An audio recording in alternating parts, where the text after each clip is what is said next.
The family had all gathered at Mrs. Iris Kingswell's household.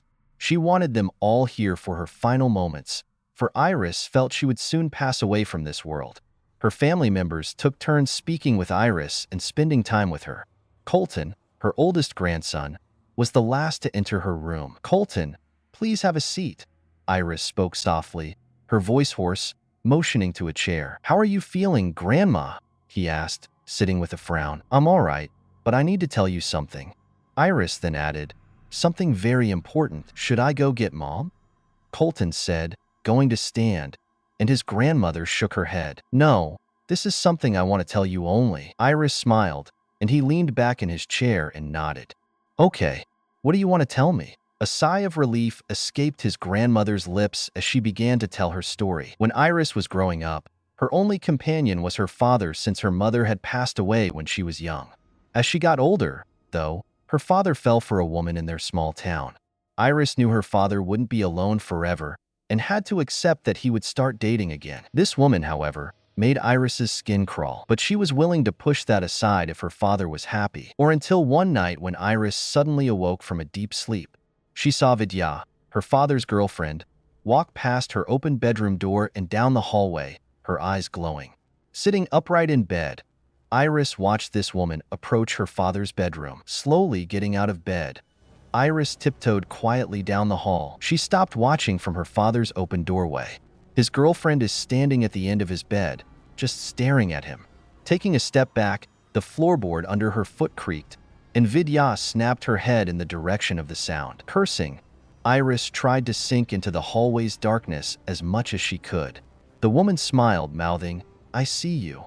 Before Vidya could follow her, Iris ran to her room and hid under her covers, only having a tiny opening to peep out of. A thudding of footsteps came down the hallway, stopping at Iris's open door. "Iris," a voice called to her in a hiss. "Go away, go away, go away." Closing her eyes as tightly as she could, Iris prayed that Vidya would leave.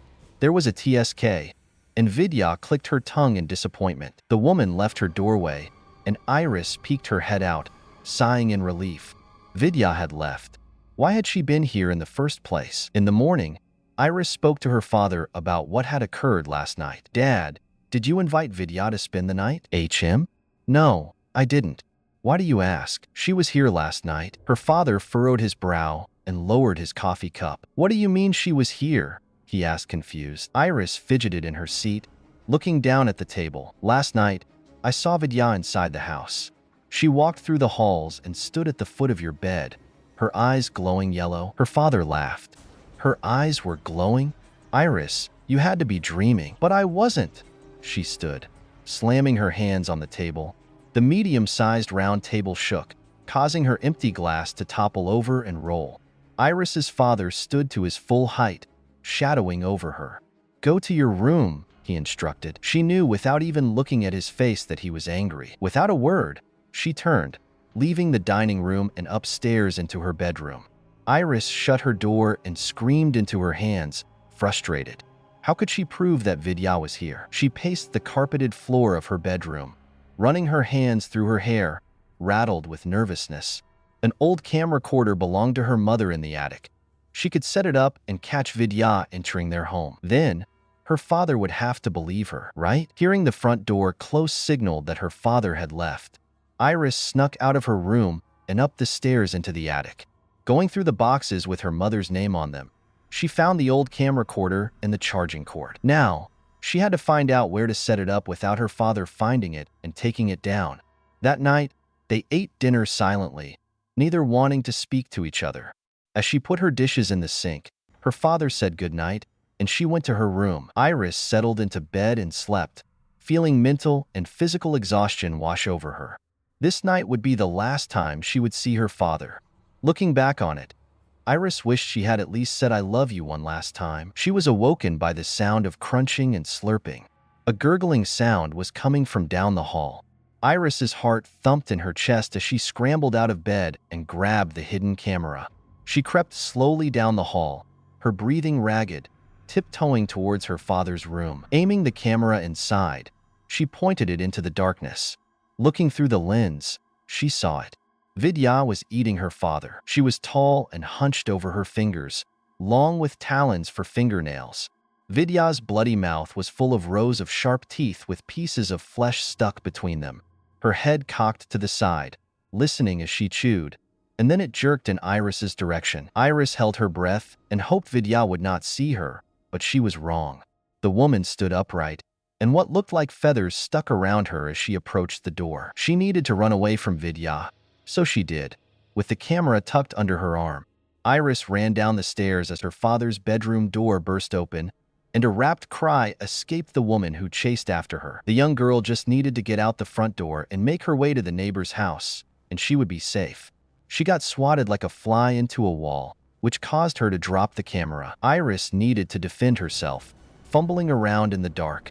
She was able to grab the baseball bat her father kept behind the door in case of intruders and swung with all her might. Twack, twack, twack. Each time the young girl swung, the bat made contact, making a sickening, wet, and crunching sound.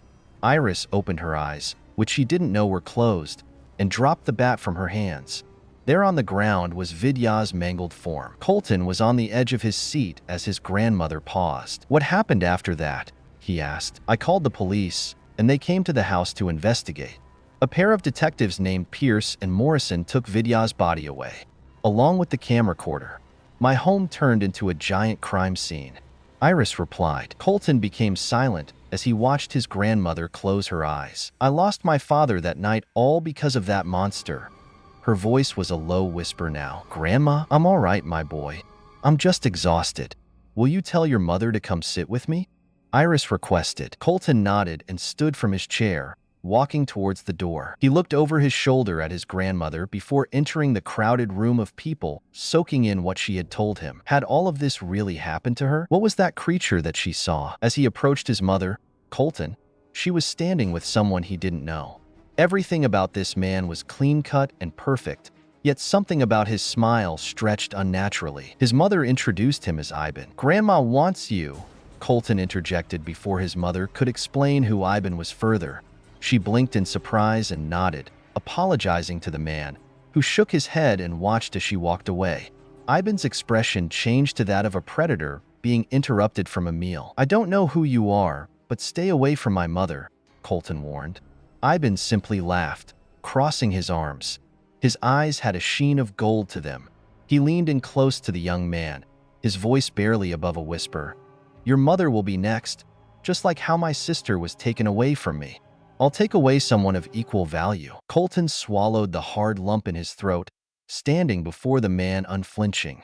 The young man would face Ivan head-on. If it was a fight he wanted, then it was a fight he was going to get. Like his grandmother, he would defeat this creature and save his mother's life, even though Iris had failed to save her father. Colton would not fail to save his mother.